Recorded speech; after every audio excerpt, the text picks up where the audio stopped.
Hello friends, स्वागत है आप सभी दोस्तों का। तो देखिए दोस्तों, एक शॉर्ट वीडियो हम संविधान की अनुसूची देखेंगे। तो दोस्तों देखिएगा, ये मेरे हैंड रिटन नोट्स हैं जो बहुत ही मेहनत के साथ दोस्तों मैंने तैयारी के दौरान तैयार किए थे।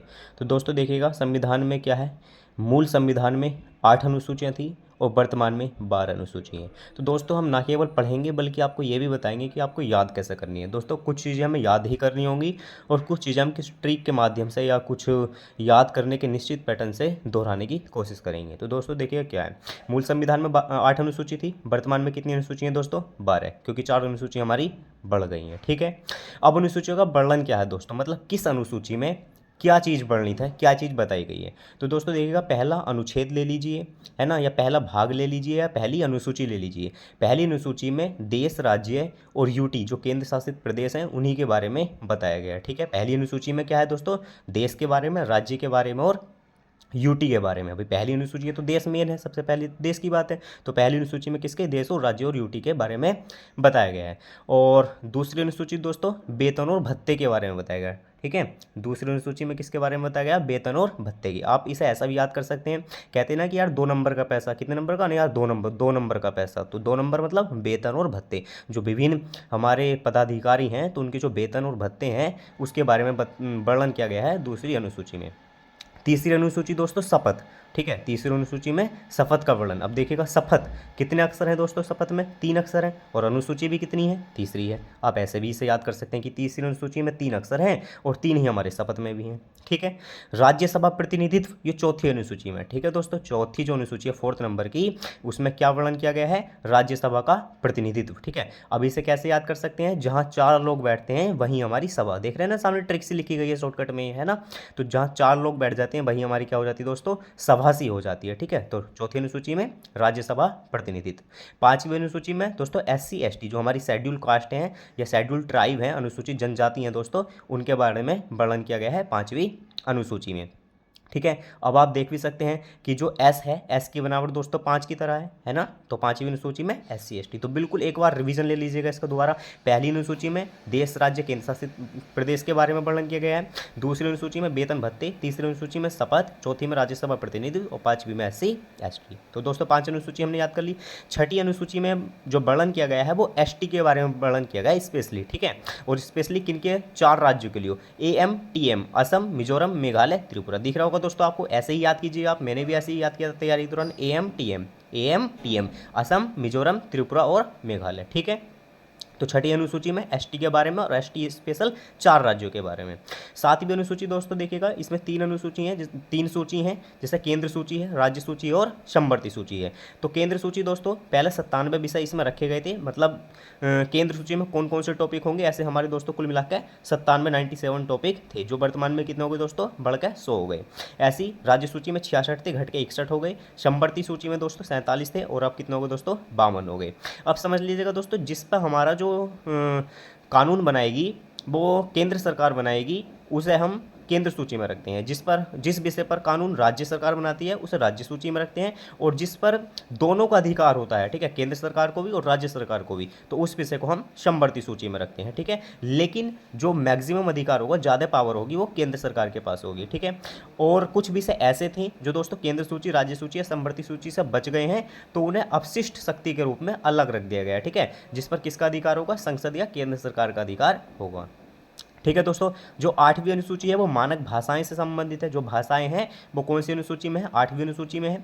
ठीक है, और 8वीं अनुसूची में 22 भाषाएं हैं दोस्तों। ठीक है, और जैसा कि मैंने बताया कि जो मूल भाषाएं थी वो 14 थी, लेकिन संविधान संशोधन के तहत इसमें जो भाषाएं हैं जोड़ दी गई। जैसे पहला संविधान हुआ, संशोधन हुआ, उसमें 1 भाषा जोड़ी गई, फिर अगला हुआ उसमें 3 जोड़ी गई। पहले से मतलब दोस्तों मेरा ये नहीं कि पहला हुआ, पहले का मतलब 21वां संविधान संशोधन। ठीक है, ऐसे ही पहला हुआ, तीसरा हुआ, चौथा संविधान संशोधन हुआ, तो उसमें क्या है, भाषाएं दोस्तों जोड़ दी गई। अब कौन कौन से संविधान संशोधन हुए दोस्तों? देखिएगा, 21वां संविधान संशोधन होगा जिसमें 1 भाषा जोड़ी गई। ठीक है, तो वो भाषा कौन सी थी दोस्तों? सिंधी। और मैं चौथे संविधान संशोधन से ये नहीं कहना चाह रहा, मैं ये बताना चाह रहा हूँ कि 14 मूल संविधान में हमारी भाषा थी। जो पहला संविधान हुआ, संशोधन हुआ, उसमें 1 भाषा जोड़ी गई, फिर दूसरे में 3 भाषा जोड़ी गई, फिर तीसरे में 4 भाषा जोड़ी गई। मैं ये बताना चाह रहा हूँ दोस्तों।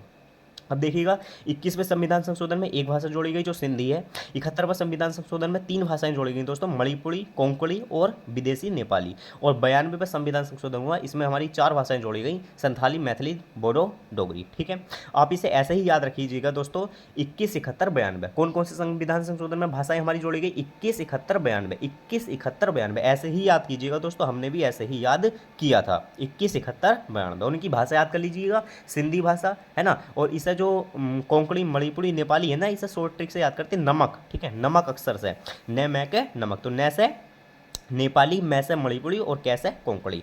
और यो 92वें संविधान संशोधन में 4 भाषाएं जोड़ी गई, संथाली, मैथिली, बोडो, डोगरी। ठीक है दोस्तों, और जो 9वीं अनुसूची है वो भूमि सुधार से संबंधित है। ठीक है, और भूमि सुधार जो हुआ था दोस्तों सन 1951 में जो अमेंडमेंट हुआ था, पहला संविधान संशोधन 1951 में, उसमें हमारा भूमि सुधार वाली अनुसूची जोड़ी गई थी।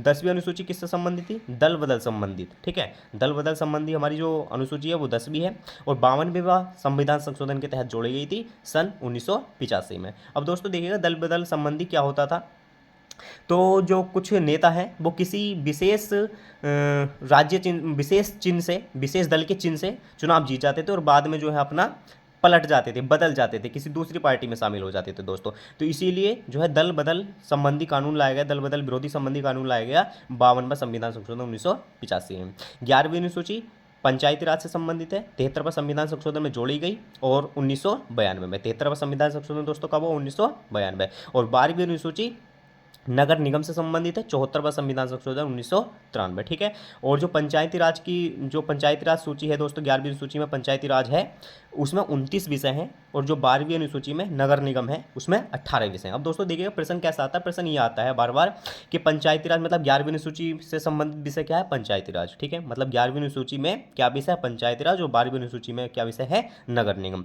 और कौन सा अमेंडमेंट था? 73वां, और नगर निगम वाला 74वां। ठीक है, इनके सन भी होते हैं दोस्तों कि पंचायत 11वीं अनुसूची में जो संविधान संशोधन 73 के तहत जोड़ी गई थी, पंचायती राज में जो 11वीं अनुसूची जोड़ी गई थी वो कौन से सन में जोड़ी गई थी? तो सन 1992। ऐसी 12वीं अनुसूची 74वें संविधान संशोधन किस वर्ष हुआ था? तो 1993। तो साथ के साथ इनका साल भी याद रखिएगा। ठीक है दोस्तों, ऐसी जो है 21वां संविधान संशोधन जो सिंधी भाषा जोड़ी थी, तो इसका सन भी कभी कभी पूछ ले जाता है। ठीक है, तो ऐसे ही हमने जो है ये अनुसूची दोस्तों अपने आप में भी याद करी है, और आपको भी ये समझाने का प्रयास किया है दोस्तों कि कहीं कहीं आप ट्रिक का सहारा भी ले सकते हैं और कहीं कहीं आप याद करने का भी प्रयास कीजिए।